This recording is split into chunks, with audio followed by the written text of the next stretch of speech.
Alam ba ninyo ba'y mamarag?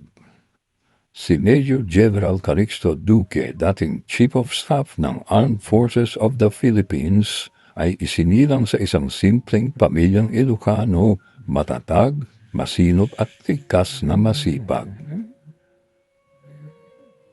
Sa murang edad pa lamang naranasan na niya ang kahirapan sa probinsya.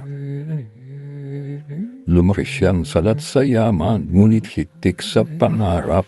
Hindi naging madali ang kanyang kabataan.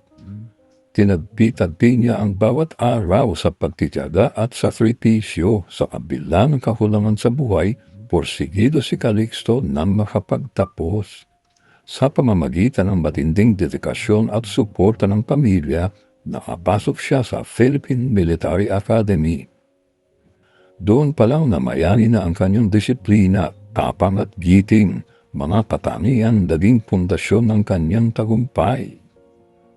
Bilang sundalo, hindi siya umasa sa ranggo, kundi sa kanyang serbisyo.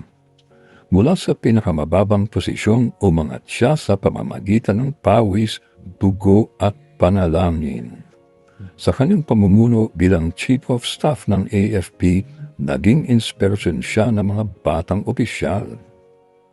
Si Major General Calixto Duque, isang tunay na mandirigmang Pilipino. Alam ba ninyo ba'y mamarag?